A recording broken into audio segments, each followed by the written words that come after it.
Hello everyone, welcome to Shivi's Studyship. Hope you all are very well.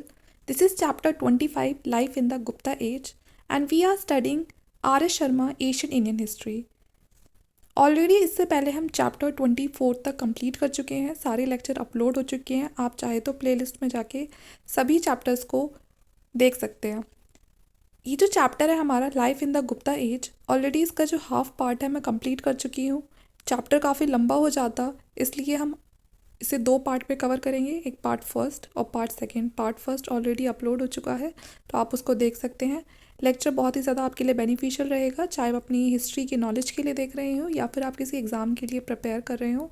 तो दोनों ही तरह से अगर आप इस लेक्चर को देख रहे हैं तो ये आपके लिए बहुत ही बेनिफिशियल रहेगा. इस लेक्चर में हम पढ़ रहे थे गुप्ता एज की लाइफ के बारे में. इससे पहले जो 24th लेक्चर था उसमें मैंने आपको उसके एडमिनिस्ट्रेशन के बारे में बताया था, और उस समय जो भी इम्पोर्टेंट रूलर्स आए थे गुप्ता एज के अंदर, वो सारे जो रूलर्स हैं हमने उनके बारे में देखा था. तो यहाँ पर हमारा जो आधा चैप्टर है वो कंप्लीट हो चुका है. तो जहाँ से हमारा जो नेक्स्ट पार्ट स्टार्ट होगा, हम वहीं से इसकी जो एक्सप्लेनेशन है उसको देखेंगे. तो चलिए स्टार्ट करते हैं अपने लेक्चर को. वीडियो अच्छा लगे तो प्लीज़ लाइक करना, शेयर करना और चैनल को सब्सक्राइब कर लेना, क्योंकि अब जो ये हमारी बुक है बहुत ही जल्दी कंप्लीट होने वाली है. कुछ ही चैप्टर बचते हैं और ये सारे चैप्टर आपके लिए बहुत इंपॉर्टेंट रहेंगे. तो आज हमारा टॉपिक है वो है द स्टेट ऑफ बुद्धिज़्म. इससे पहले ऑलरेडी हमारा जो टॉपिक है यहाँ तक हम पूरा कंप्लीट कर चुके हैं. ये सारा हम कवर कर चुके थे. इसमें हमने लास्ट टॉपिक जो हमारा था वो सोशल डेवलपमेंट के बारे में था, तो ये हमने पूरा कर लिया था. अब जो हमारा नेक्स्ट टॉपिक है वो है द स्टेट ऑफ बुद्धिज़्म, कि जो बुद्धिज़्म था उसका क्या स्टेट था गुप्ता पीरियड के अंदर. ठीक है, तो जो गुप्ता पीरियड के अंदर अगर हम बात करें बुद्धिज़्म की, तो ceased to receive royal patronage during the Gupta period. Fahien gives the impression that this religion was flourishing, but in reality it was not as important during the Gupta period as it had been in the days of Ashok and Kanishk. तो वो बोल रहे हैं, उन्होंने अपनी जो book है या जो अपने अकाउंट्स हैं उसमें बताया है कि ये जो बुद्धिज़्म है ये फ्लरिश तो कर रहा था गुप्ता पीरियड के अंदर भी, लेकिन अगर इसको कंपेयर किया जाए अशोक के टाइम से और कनिष्क के टाइम से, तो उस अकॉर्डिंग ये इतना इम्पॉर्टेंट नहीं रहा था गुप्ता पीरियड के अंदर जितना कि ये अशोक और कनिष्क के टाइम पर था.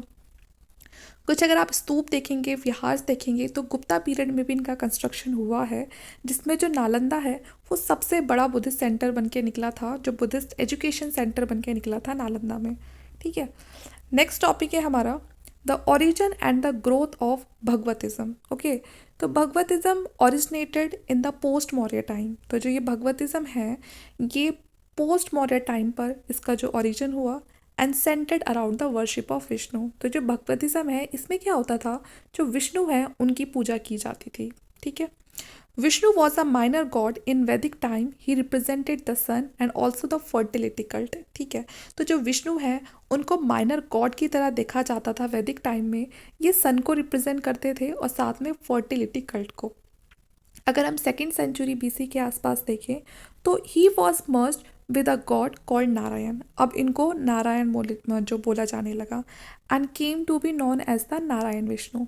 ठीक है, और इनको अब पूरा क्या किस नाम से बुलाया जाने लगा, नारायण विष्णु. पहले इनको अलग अलग रखा जाता था कि जो विष्णु है वो अलग गॉड है, जो नारायण है वो अलग गॉड है, लेकिन 2nd सेंचुरी में इन दोनों को ही मर्ज कर दिया और एक नाम निकल कर आया नारायण विष्णु. ठीक है, originally Narayan was a non Vedic tribal god called Bhagavata and his worshipper were called the भगवतास.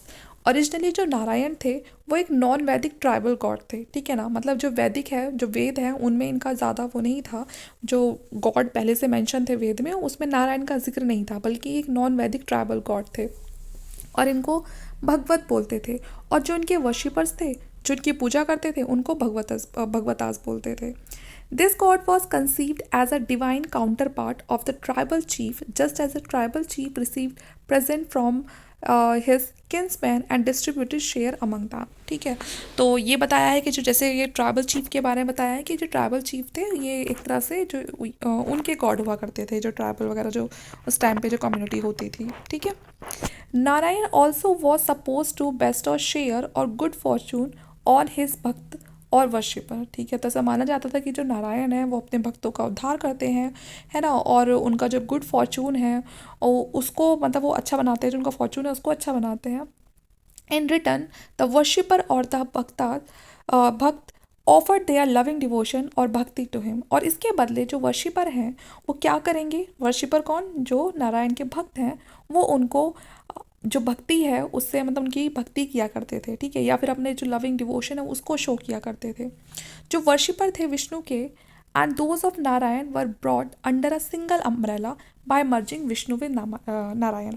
अभी तक तो देखिए इनके जो जो इनके मानने वाले जो लोग थे, ठीक है, जो भक्त थे वो विष्णु के अलग थे और नारायण के अलग थे। लेकिन अब आगे चल के क्या होता है, ये दोनों जैसे ही मर्ज होते हैं तो जो इनके भक्त होते हैं, जो इनके वर्शिपर्स होते हैं, वो भी क्या हो जाते हैं, एक हो जाते हैं। द फॉर्मर वॉज अ वैदिक God and later immersed subsequently with a non-Vedic association, but the two culture, the two type of people and the two god mingled and merged। तो अब जो एक वैदिक गॉड थे और एक नॉन वैदिक गॉड थे, उनका एसोसिएशन बन जाता है। तो इस तरह से दो कल्चर आपस में मिलते हैं, दो अलग तरह के लोग आपस में मिलते हैं, और जो दो जो गॉड हमने देखे अलग अलग, उनका भी मिंगल हो जाता है, हम बोल सकते हैं उनका भी मर्ज हो जाता है, ठीक है। जो विष्णु है उनको आइडेंटिफाई किया गया है एक हीरो की तरह, ठीक है, of the Vrishni tribe living in the western India. और किसका हीरो बताया गया है, जो ये वृष्णि ट्राइब थी और ये कहाँ रहती थी, ये वेस्टर्न इंडिया में रहती थी, तो इन्होंने अपना हीरो बताया विष्णु को, ठीक है। Who was known as the Krishna Vasudevaya, और इन्होंने इनको क्या बताया कि ये कृष्ण वासुदेवाय हैं, ठीक है, जो विष्णु है। The great epic Mahabharata was recast to show that Krishna and Vishnu were one.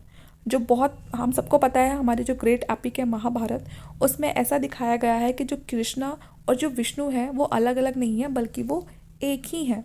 Bye 200 BC the three streams of god and their worshippers merge into one and resulted in the creation of Bhagavatism और वैष्णविज्म, ठीक है। तो इस तरह से 200 BC के पास आप देखोगे जो थ्री स्ट्रीम्स ऑफ गॉड हैं और जो उनके वर्शिपर हैं उनको मर्ज कर दिया एक में, ठीक है, और इससे एक धर्म निकल कर आता है जिसे कहा गया है भगवतिज्म या फिर वैष्णविज्म। ओके, आगे देखते हैं।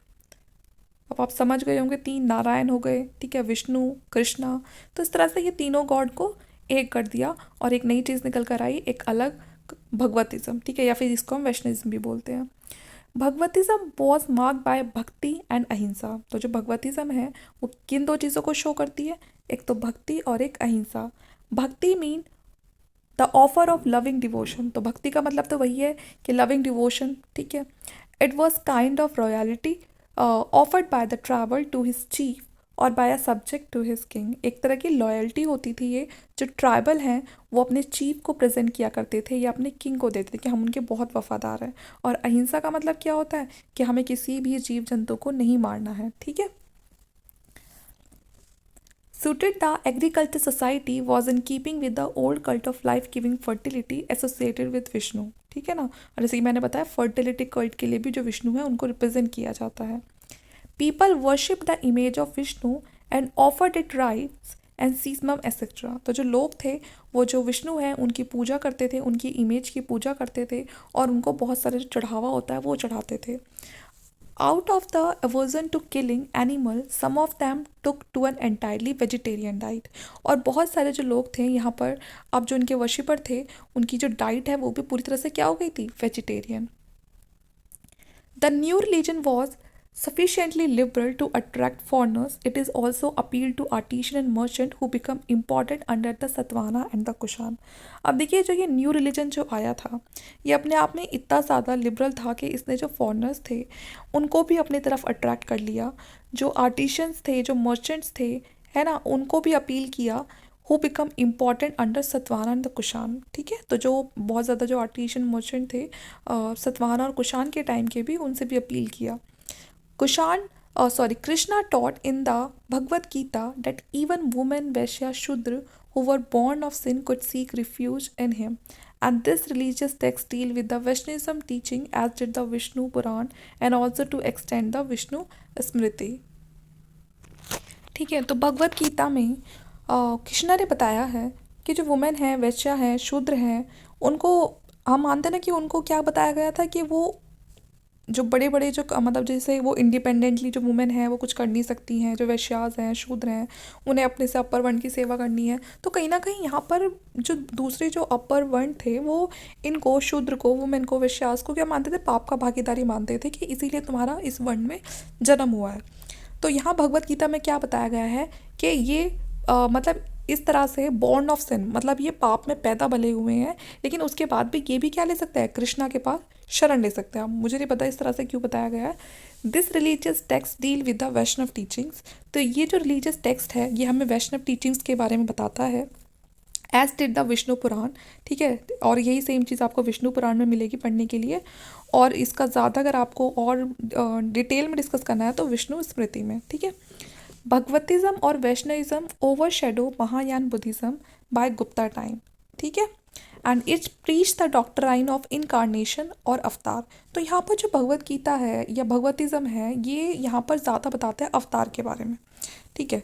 कि जो ये भगवान के जो विष्णु जी हैं उनके 10 अवतार हैं, ठीक है। और ये साइकिल चलती रहती है उनका, एक के बाद एक अवतार, मतलब जो विष्णु हैं वो अवतार लेकर धरती पर आते रहते हैं। तो इस तरह से वो जो भगवतिज्म है वो बताता है।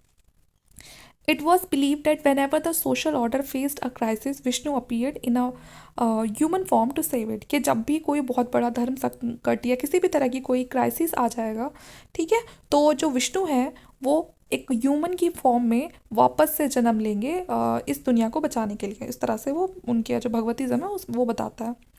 Each incarnation of Vishnu was considered necessary for the salvation of dharma, which coincided with the one divided society and the institution of the patriarchal family protected by the state। ठीक है, तो यही है कि जो विष्णु के जो इनकारनेशन है, जो उनके अवतार हैं, वो बहुत ज़रूरी हैं जो धर्म है उसको बचाने के लिए, जो सोसाइटी है उसको बचाने के लिए, ठीक है। By the 6th century, Vishnu became member of the Trinity of the God along with Shiva and the Brahma। 6th century तक आते आते जो विष्णु है, हमने सुना है ना, ब्रह्मा विष्णु महेश, ठीक है। तो इस तरह से ये एक ट्राइनिटी ऑफ गॉड्स की फॉर्म में हम इनको जानेंगे। ये 6th सेंचुरी के आसपास होता है जिसमें हम ब्रह्मा, ठीक है, विष्णु और महेश, महेश जो शिवा हैं उनको बोला गया है। But was a dominant God in his own right। After the 6th century, several texts were written to popularize the virtue of worshipping him। बहुत सारे अब 6th सेंचुरी के आसपास आपको बहुत सारे टेक्स्ट देंगे जो इसको बहुत ज़्यादा पॉपुलराइज कर देंगे, इनकी जो वर्शिप है उसको बहुत ज़्यादा फेमस कर देंगे। जो मोस्ट इम्पॉर्टेंट टेक्स्ट रहा है वो है भगवत पुराण, ठीक है, Bhagavat Purana. The story in that text was recited by the priest for several days. तो जो ये स्टोरी है ये सुनाई जाती थी, ये क्योंकि टेक्स्ट फॉर्म में लिखी होती थी और ये काफ़ी दिन तक लगातार चलती थी, जिसको जो पुजारी वगैरह हैं वो सुनाते थे। इन मेडिवियल टाइम भगवत भगवत घर और the place mean for Vishnu worship and the recitation of the legend associated with him began to establish in eastern India, ठीक है। तो मेडिवल टाइम में एक प्लेस होता था जहाँ पर जो विष्णु हैं उनकी वर्शिप की जाती थी, उनके जो भजन वगैरह हैं या उनकी जो स्टोरीज़ हैं उनको सुनाया जाता था। और ये सब कहाँ पर होता था? ये ईस्टर्न इंडिया की बात की जा रही है, ठीक है, जो सबसे पहले ईस्टर्न इंडिया में स्टार्ट हुआ था और धीरे धीरे फिर उसके आसपास की जगहों पर भी शुरू होने लगा था। बहुत सारे रिलीजियस रिसाइटेशन आप यहाँ पर देखोगे जिसमें हमने मतलब जो विष्णु के जो वर्शिपर हैं, बहुत सारे जो उनके जो वर्शिपर्स थे उन्होंने कंपोज किया है उसको, ठीक है, ठीक है। जैसे इसमें एक लिखा हुआ भी है यहाँ पर, ये विष्णु शाह सरनामा, ठीक है। तो आप चाहे तो उसको जो मर्जी प्रोनाउंस कर लीजिए, जैसा आपको सही लगे, जिस तरह ये किया जाता हो। A few Gupta king were worshipper of Shiva. बहुत सारे जो गुप्ता किंग थे वो ऐसे भी थे जो शिवा को मानते थे, और जो शिवा हैं उनको गॉड ऑफ डिस्ट्रक्शन माना जाता था। But he came to the fore at a later stage that does not seem to have been as a important as Vishnu. लेकिन ये इतने इंपॉर्टेंट नहीं समझे जाते थे जितना कि विष्णु को समझा जाता था in the early phase of Gupta rule, ठीक है। उनके लिए विष्णु ज़्यादा इंपॉर्टेंट थे यहाँ पर अभी गुप्ता एज में। आइडल वर्शिप की जाती थी टेम्पल में, become a common feature of Hinduism, क्योंकि देखिए हिंदू धर्म में मूर्ति पूजा तो की जाती है, तो ये गुप्ता के पीरियड के टाइम से होता आ रहा है। बहुत सारे फेस्टिवल स्टार्ट हो गए जिनको सेलिब्रेट करना शुरू कर दिया, एग्रीकल्चर फेस्टिवल्स को मनाया जाने लगा। Different classes of people lent a religious garb and colour and turn into useful source of income for the priest. ठीक है, तो अलग अलग फेस्टिवल मनाए जाने लगे, एग्रीकल्चर फेस्टिवल। तो इससे इनकम भी अच्छी होने लगी अब किसकी, प्रेस्ट वगैरह की, क्योंकि ये फेस्टिवल वगैरह या फिर कोई भी रिलीजियस जो उस टाइम पे कुछ भी होता था तो वो सब किससे करवाया जाता था, वो प्रेस्ट वगैरह से ही करवाया जाता था। जो गुप्ता किंग है उन्होंने किस पॉलिसी को फॉलो किया, policy of tolerance toward different religious sect. ठीक है, वो ये नहीं, कभी ऐसा नहीं हुआ कि उन्होंने एक धर्म को बढ़ाने के लिए बाकी सब धर्मों को दबा दिया या कोई लोगों पे बहुत ज़्यादा अत्याचार करे, नहीं। उन्होंने policy of tolerance toward different religious sect इस चीज़ को फॉलो किया। We find no example of the persecution of the follower of Buddhism and Jainism, and this was also due to the change in the character of Buddhism, which had come to acquire many features of Brahmanism और Hinduism. यहाँ पर ये भी देखा गया कि जो Buddhism है उसने भी बहुत सारे जो फीचर्स थे ब्राह्मणिज्म के और हिंदुइज्म के उसको एक्वायर कर लिया। ठीक है, कि मतलब उसने भी उसको देख के उन सब जो उनके ब्राह्मणिज्म या हिंदुइज्म में जिस तरह के कैरेक्टर थे तो कुछ उसमें से जो बुद्धिज़्म है उसने भी उनको अडॉप्ट कर लिया। तो कहीं ना कहीं जो बुद्धिज़्म है यहाँ पर जो उसकी ओरिजिनलिटी थी वो धीरे धीरे यहाँ पर थोड़ा उसको खो देगा, उसको लॉस्ट कर देगा, क्योंकि वो यहाँ पर अब किसको फॉलो कर रहा है, ब्राह्मणिज्म को और हिंदुइज्म को। आर्ट की बात करते हैं। गुप्ता पीरियड को गोल्डन एज कहा गया है एशियन इंडिया का। तो ये क्वेश्चन भी आता है कि एशियन इंडिया में किस डायनेस्टी को या किस डायनेस्टी के टाइम पीरियड को गोल्डन एज कहा गया है, तो वो था गुप्ता पीरियड। ठीक है, तो गुप्ता पीरियड को golden age of Asian India कहा गया है। This may not be true in the economic field because several town in north India decline during this period. तो ये बात यहाँ पर इसलिए नहीं कही गई है क्योंकि यहाँ पर बहुत सारे कोई टाउन वगैरह बन चुके थे, नहीं, क्योंकि बहुत सारे टाउन तो यहाँ पर डिक्लाइन हो रहे थे इस टाइम पर। तो इसलिए इकोनॉमिक फील्ड की बात करें तो उसमें इंडिया को गोल्डन एज वाला टाइम पीरियड उसका नहीं बताया गया है, बल्कि वो इसलिए बताया गया है क्योंकि गुप्ता के टाइम पे large quantity of gold what ever it source the issue the largest number of the coin, वो भी गोल्ड के। ठीक है, तो सबसे ज़्यादा जो गोल्ड कॉइन इशू कराए थे वो गुप्ता के टाइम पे हुए हैं। यहाँ पर काफ़ी सारे जो गोल्ड कॉइन है वो इशू कराए गए थे, तो इसीलिए इसको गोल्डन एज कहा गया है। Princes and the rich could divert a part of their income to support those who were engaged in art and literature। ठीक है, तो जो लोग भी आर्ट और लिटरेचर में काम करते थे, ठीक है, तो उनको ये प्रिंसेस होते हैं, जो ये रिच पीपल थे, ये सपोर्ट करते थे गुप्ता के टाइम पे। Both Samudragupta and Chandragupta second were patron of art and literature. ठीक है, तो जो समुद्रगुप्त और जो चंद्रगुप्त सेकेंड थे दोनों ही काफ़ी बड़े पेट्रॉन थे ये आर्ट और लिटरेचर के, काफ़ी बड़े संरक्षक थे, ये सपोर्ट करते थे आर्ट और लिटरेचर को। Samudragupta is represented on his coin playing the Meena and the Chandragupta second. अब यहाँ पर जो समुद्रगुप्त थे, ठीक है, उनके आपको कुछ कॉइन मिलेंगे जिसमें उनके कॉइन पर वीणा की भी इमेज है, मतलब वो वीणा बजा रहे हैं, एक तरह का ये इंस्ट्रूमेंट था। ठीक है, म्यूजिकल इंस्ट्रूमेंट था जो समुद्रगुप्त बजाते थे, तो उनकी इसी इमेज को, वीणा बजाती हुई इमेज को कॉइन पर बना दिया गया था। जो चंद्रगुप्त सेकंड थे इनके जो कोट थे उसमें कहते हैं नवरत्न। ठीक है, वो हमने ज़्यादातर अकबर के केस में सुना है, लेकिन अकबर से पहले चंद्रगुप्त सेकंड के कोर्ट में नवरत्न थे। ठीक है ना, जो 9 हम कहेंगे बहुत ही काबिल लोग थे इनके कोर्ट में। इन Asian India art was largely inspired by religion. उस समय पे जो आर्ट थी वो ज़्यादा इंस्पायर्ड थी उस समय के रिलीजन से। The survival of non religious art from Asian India are very few.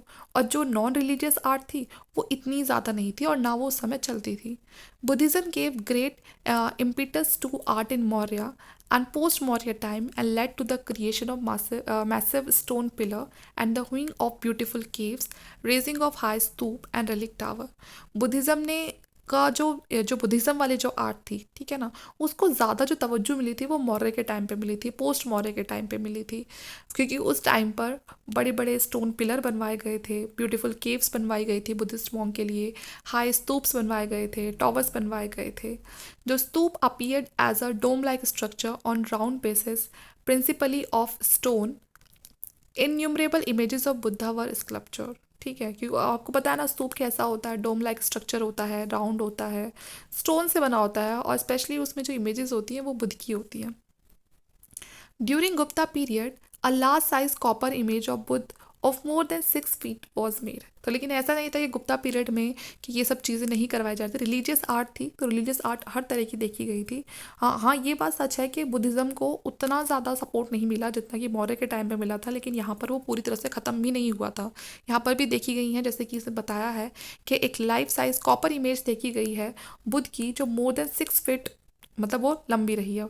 It was discovered at Sultanganj near Bhagalpur, ठीक है, and is now displayed in Birmingham, ठीक है। तो अभी ये जो डिस्कवर की गई है सुल्तानगंज पे near Bhagalpur. During the Gupta period beautiful image of Buddha was fashion eight Sarnath and Mathura. तो गुप्ता पीरियड के टाइम पर ब्यूटीफुल इमेजेस जो बुद्धा की थी वो बहुत ज़्यादा फैशन में थी सारनाथ और मथुरा की। But the finest specimen of Buddhist art in Gupta period are the Ajanta painting. लेकिन अगर हम बात करें बुद्धिस्ट आर्ट की, जो सबसे फाइनेस्ट स्पेसिमेन था गुप्ता टाइम का बुद्धिस्ट आर्ट को लेके, वो है उसकी अजंता पेंटिंग्स, ठीक है। All this painting covered the period from first century BC to the 7th century AD। और इस पेंटिंग में जो टाइम पीरियड कवर किया गया है वो फर्स्ट सेंचुरी BC से लेके 7th century AD तक का किया गया है। और ये सारा टाइम गुप्ता टाइम को दर्शाता है। यहाँ पर इन्होंने गौतम बुद्ध की लाइफ से रिलेटेड बहुत सारे जो पिक्चर्स वगैरह हैं, जो इवेंट है, उनको पेंटिंग में दर्शाया गया है। जो बुद्ध की प्रीवियस बर्थ स्टोरीज़ हैं उनको बताया गया है, ठीक है। और ये जो पेंटिंग है ये बिल्कुल बड़ी ही नेचुरल लगती हैं, और जो इसके कलर वगैरह हैं वो कभी फेड नहीं होते हैं। Even after the 14th century के बाद भी वो जो कलर हैं वो बिल्कुल वैसे के वैसे ही हैं। There is nothing to show that the Guptas were the patron of the Ajanta painting, ठीक है। जो गुप्ता थे वो सपोर्ट करते थे ब्राह्मणिज्म को। Images of Vishnu, Shiva and some other Hindu god were fashion for the first time during their period. पहली बार जो विष्णु हैं, जो शिवा हैं, जो हिंदू गॉड हैं, उनकी इमेजेस को बहुत ज़्यादा इस टाइम में पहचान मिली।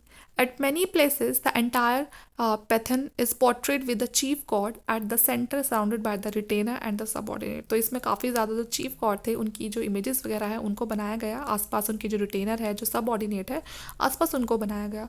जो लीडिंग गॉड थे वो हमेशा साइज़ में बड़े होते थे, ठीक है, और जो रिटेनर्स होते थे, सबऑर्डिनेट गॉड होते थे, वो हमेशा थोड़े छोटे बनाए जाते थे उनके आसपास। तो इससे कहीं ना कहीं एक क्या दिखाई जाती है, एक डिस्क्रिमिनेशन, कि मतलब वो एक बड़े गॉड हैं, ये छोटे गॉड हैं, ठीक है। The Gupta period was poor in terms of architecture. तो गुप्ता पीरियड का जो टाइम था वो आर्किटेक्चर में ज़्यादा कुछ काम नहीं कर पाया। आपको बहुत ही कम टेम्पल देखने के लिए मिलेंगे जो ब्रिक के बने हुए थे। यूपी में मिलेगा, स्टोन टेम्पल मिलेगा एक। ब्रिक टेम्पल्स आपको भीतरगांव कानपुर में, भीतरीन गाजीपुर, दियोगढ़ इन झांसी में बी मेंशन, ठीक है, तो ये मिलेंगे। बुद्धिस्ट यूनिवर्सिटी नालंदा में was setup in the 1st century। तो ये सबसे बड़ी तो यही चीज़ है इनकी कि ये बुद्धिस्ट यूनिवर्सिटी नालंदा वाली जो 5th century बनवाई गई थी, ये भी ब्रिक की बनी हुई थी और ये भी गुप्ता टाइम से ही रिलेट करती है, ठीक है। अब बात करते हैं लिटरेचर की। जो गुप्ता पीरियड है is remarkable for the production of the secular literature. तो अपने सेक्युलर लिटरेचर के लिए बड़ा ही रिमार्केबल ग्रोथ देखी गई है इसकी। भाष्य वॉज एन इम्पॉर्टेंट पोइट, और ये जो भाष्य हैं काफ़ी इंपॉर्टेंट पोइट रहे हैं गुप्ता पीरियड के। और इन्होंने 13 प्ले लिखे हैं, पूरे 13 जो प्लेज हैं वो लिखे हैं, और संस्कृत में भी लिखा है, ठीक है।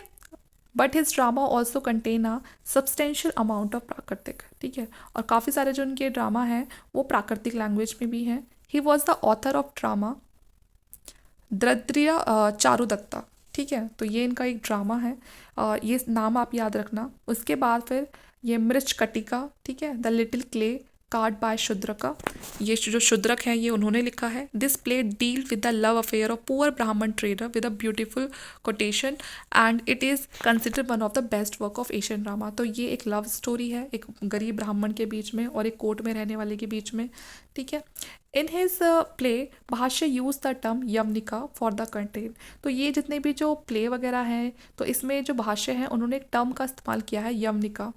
और इस यमनिका ये जो टर्म है ये यूज़ की गई है कर्टेन्स के लिए, विच सजेस्ट ए ग्रीक कॉन्टेक्ट। तो इससे ये पता चलता है कि ये जो लोग थे ये ग्रीक के कॉन्टेक्ट में थे, क्योंकि जो कर्टेन है ये ग्रीक से ही आया है ना। इससे पहले भारत में ये कर्टेन जैसा कुछ नहीं होता था। ये जो ग्रीक के लोग हैं यही इस चीज़ को अपने साथ लेकर आए थे, और फिर यहाँ पर रहकर भारत के जो लोग हैं उन्होंने भी इस चीज़ को देखा और इसको सीखा। What has made the Gupta period particularly famous is the work of Kalidas. सबसे ज़्यादा जो गुप्ता पीरियड का जो लिटरेचर वर्क है जिसमें से जिसको एक बहुत बड़ी पहचान मिली और जिस वजह से गुप्ता पीरियड बहुत ज़्यादा फेमस हुआ, वो काम था कालिदास का। और ये है second half of the fourth and the first half of the fifth century, इस टाइम के बीच का।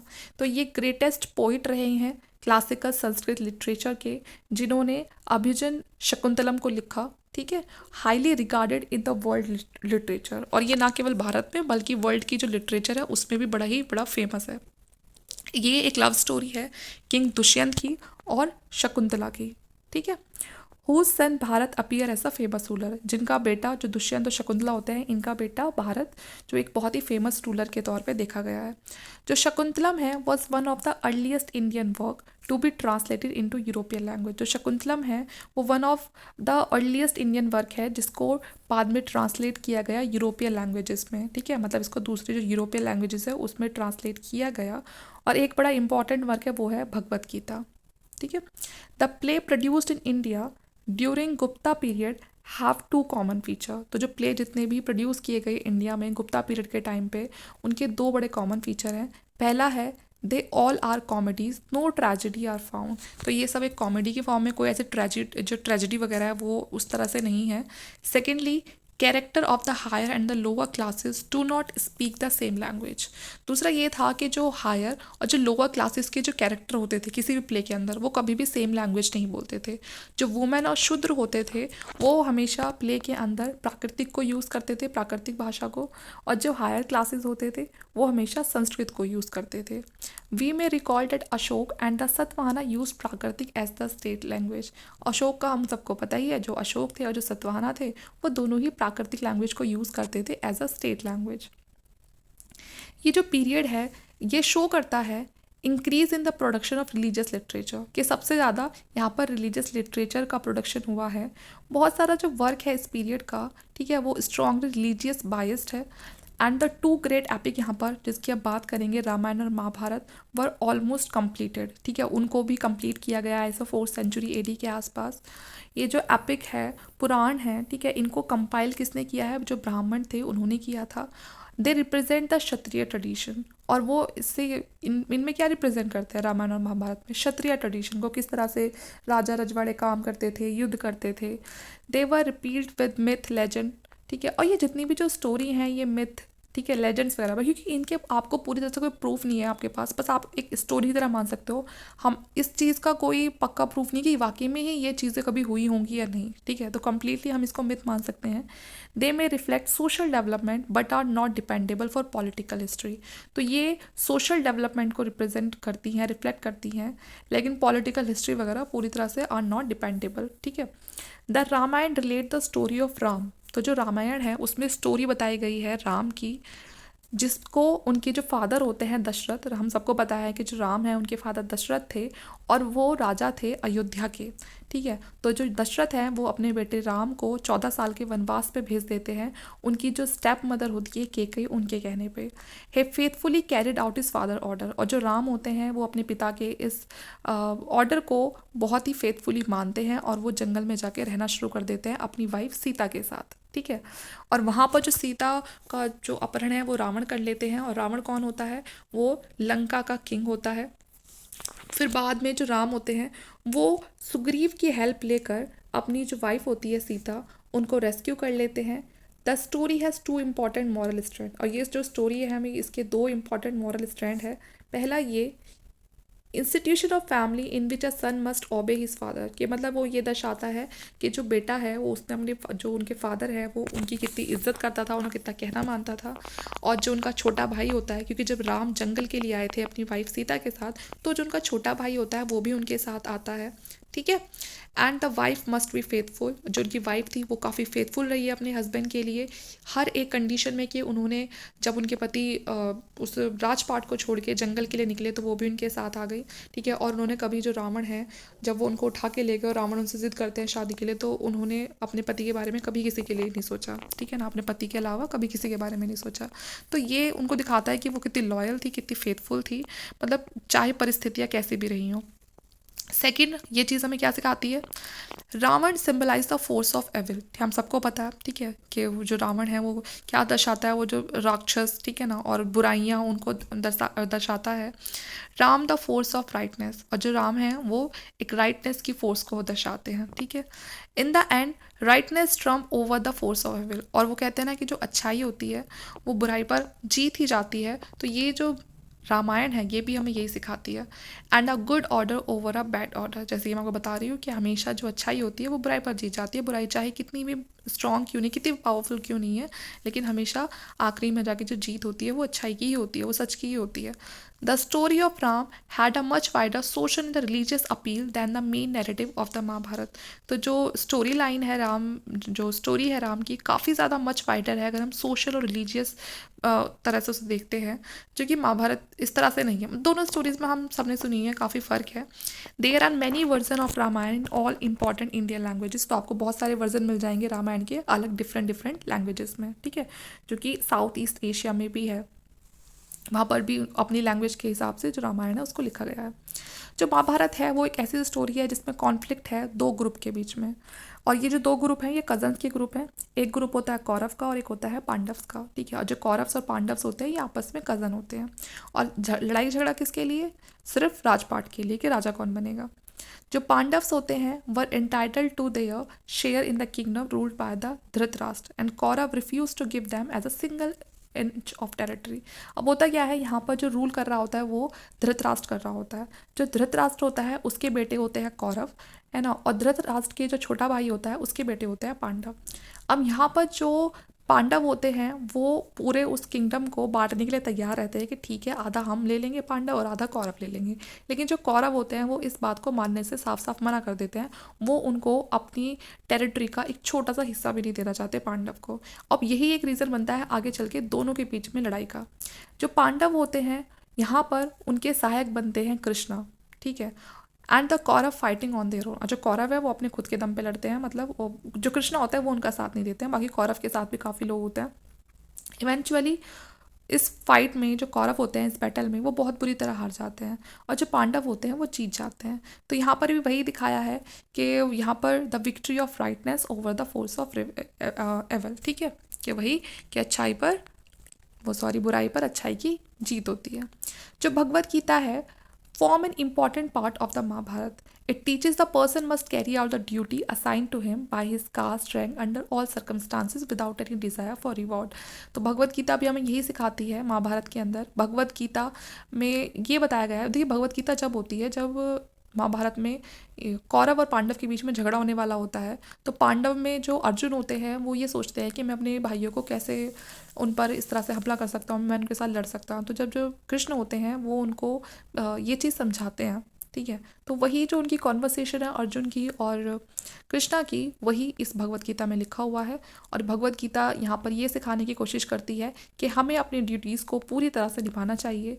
हमारी जो भी कास्ट है, रैंक है, उसके अकॉर्डिंग हमें जिस भी तरह की ड्यूटी मिली हुई है हमें उसे पूरी ईमानदारी के साथ निभाना चाहिए, किसी भी परिस्थिति में, बिना किसी डिज़ायर के कि हमें कोई मन में कोई लालच नहीं होना चाहिए कि हमें ये मिल जाएगा वो मिल जाएगा, कि मतलब हमें अपने कर्मों को करते रहना चाहिए, ठीक है, फल की चिंता नहीं करनी चाहिए। तो भगवत गीता हमें ये सिखाती है। Purana follow the line of the epic and the earlier one were finally compiled in Gupta time, and they are fully of myth and legend and sermons etc which were meant for the educational edification of the common people।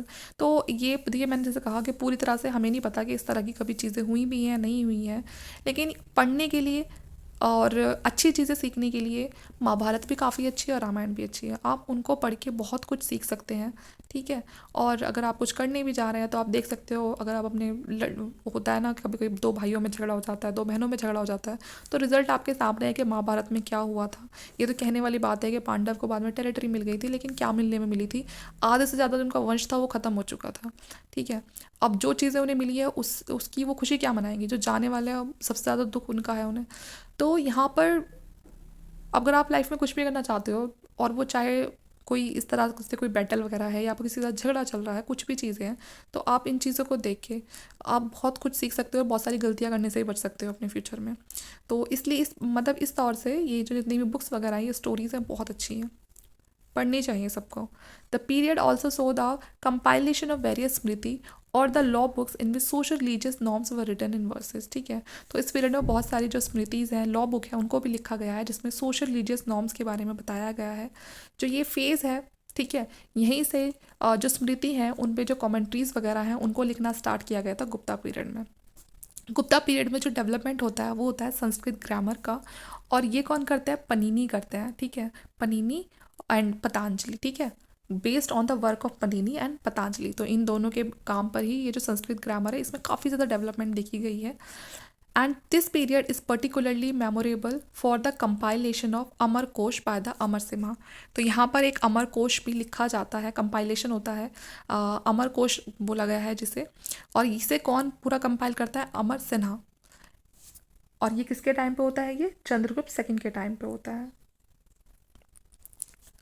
Overall the Gupta period was a bright phase in the history of classical literature. तो एक काफ़ी bright phase है ये classical literature के लिए, and one that development ornate style that was different from the old simple Sanskrit. ठीक है, थोड़ी डिफरेंट है ये ओल्ड सिंपल संस्कृत से, जिस तरह का जो ओरिजिन है अब हमें डेवलपमेंट संस्कृत का गुप्ता के टाइम पे देखा गया। From this period onward we find a greater emphasis on the verses than on prose and also a few commentaries. Sanskrit was undoubtedly the court language of Guptas. तो जो गुप्तास की कोर्ट लैंग्वेज थी वो संस्कृत ही थी। All the period produce much brahmanical religious literature. तो बहुत सारी, जैसे हमने देख ही लिया, ब्राह्मणिकल जो रिलीजियस लिटरेचर है वो देखा गया है। ठीक है, और बहुत सारी यहाँ पर जो सेकुलर लिटरेचर है वो भी देखी गई है। ये मतलब वो हर धर्म के लिए हैं, इस तरह की जो लिटरेचर हैं वो भी देखी गई हैं। साइंस और टेक्नोलॉजी की बात करें तो यहाँ पर एक बहुत ही इंपॉर्टेंट जो मैथमेटिशियन होते हैं उनको देखा गया है, जो कि आर्यभट्ट थे, जिन्होंने एक आर्यभट्ट या जो उनकी बुक थी उसको लिखा था, जो कि पाटलिपुत्र से बिलोंग करते थे जो आर्यभट्ट थे। और यहाँ पर जो मैथमेटिशियन थे, जैसे मैंने आपको बता दिया, बहुत सारे तरह की जो कैलकुलेशन है उसके बारे में इन्होंने बताया है। और जो ज़ीरो है, जो ज़ीरो सिस्टम है, और जो डेसिमल सिस्टम है, हम सबको पता है किसने दिया है? आर्यभट्ट ने ही दिया है। जो गुप्ता की इंस्क्रिप्शन है 448 एडी के आसपास जो हमें इलाहाबाद से मिलती है, वो बताता है कि जो डेसिमल सिस्टम है, ठीक है, वो सबसे पहले इंडिया में ही जाना गया, और इसकी जो बिगिनिंग है वो 5th सेंचुरी में हुई डेसिमल सिस्टम की। In the field of astronomy a book called Romak Siddhanta was compiled. जो ये बुक है इसको कंपाइल किया गया, जो कि एस्ट्रोनॉमी से रिलेटेड है, and its title indicating that was it was influenced by the Greek and the Roman ideas. और जिस तरह का इसका टाइटल है उससे पता चलता है कि ये जो बुक है ये काफ़ी ज़्यादा इन्फ्लुएंस है ग्रीक और रोमन आइडियाज से। गुप्ता के जो क्राफ्ट्समैन हैं distinguish them self bye their work in iron and bronze. तो आयरन और ब्रॉन्ज दोनों का ही भरपूर इस्तेमाल हुआ है। जो ब्रॉन्ज की इमेजेस मिलती हैं बुद्ध की, जिससे कि पता चलता है कि काफ़ी बड़े स्केल पे अब जो स्मिथ थे उनको नॉलेज आ गई थी कि किस तरह से जो एडवांस मेटल टेक्नोलॉजी है उनको यूज़ करके वो इमेजेस वगैरह बना सकते हैं, जिससे कि वो काफ़ी लंबे टाइम तक चले, जिसमें कि आयरन ऑब्जेक्ट का भी इस्तेमाल होता था। और इसका बहुत ही अच्छा एग्जाम्पल है जो कि आयरन पिलर हमें मेहरौली दिल्ली से मिलता है, कि वो आज भी बिल्कुल वैसे का वैसा ही है। Manufactured in the 4th century AD। तो ये 4th सेंचुरी AD में ये जो पिलर है ये इसको बनाया गया था, लेकिन उसके बाद भी आज तक भी इस पर बिल्कुल भी रस्ट नहीं है, मतलब किसी तरह का जो कोई जंग वगैरह था कुछ नहीं लगा है, बिल्कुल बहुत ही अच्छी फॉर्म में है अभी भी। तो इससे हमें पता चलता है कि वो जो लोग थे टेक्नोलॉजिकली कितने आगे बढ़ चुके थे, कि मतलब उन्होंने ऐसा पिलर बना दिया जो आज तक भी ख़राब नहीं हुआ है। क्राफ्ट्समैन काफ़ी स्किल्ड थे। Although the arid condition in Delhi में have contributed to it preservation. मतलब दिल्ली का आप देख सकते हो कैसा क्लाइमेट हो चुका है, उसके बावजूद भी वो जो पिलर है वो बिल्कुल ऐसे का ऐसा ही है। It was impossible to produce such pillar in any iron foundry in the west until about a century ago. उसके बाद भी ऐसा कोई दूसरा पिलर नहीं बनाया गया, और ऐसा पिलर बनाना शायद उसके बाद बड़ा ही इम्पॉसिबल रहा बहुत सेंचुरी तक। And it is pity that later Indian craftsman could not develop this knowledge further. अब ये शायद इसलिए था क्योंकि गुप्ता एज के टाइम पे जिस तरह के क्राफ्ट्समैन थे वो काफ़ी स्किल्ड थे, उनके पास नॉलेज थी इसको बनाने की, तो उन्होंने बना दिया, लेकिन उसके बाद तक पूरे 1 सेंचुरी तक भी इस तरह का जो दूसरा कोई पिलर नहीं देखा गया। तो हो सकता है कि इनके बाद गुप्ता एज के बाद जो वो थे क्राफ्ट्समैन थे उनके पास इस तरह की नॉलेज नहीं डेवलप हो पाई थी कि जो वो इस तरह का जो काम है वो कर पाएँ। ये आगे क्रोनोलॉजी है, तो यहाँ पर ही हमारा पूरा चैप्टर ख़त्म हो जाता है। आप चाहे तो ये क्रोनोलॉजी है इसको पढ़ सकते हैं। अब हम पढ़ेंगे चैप्टर नंबर 26, जिसमें हम जानेंगे spread of civilization in eastern India, और ये डिटेल में जानेंगे।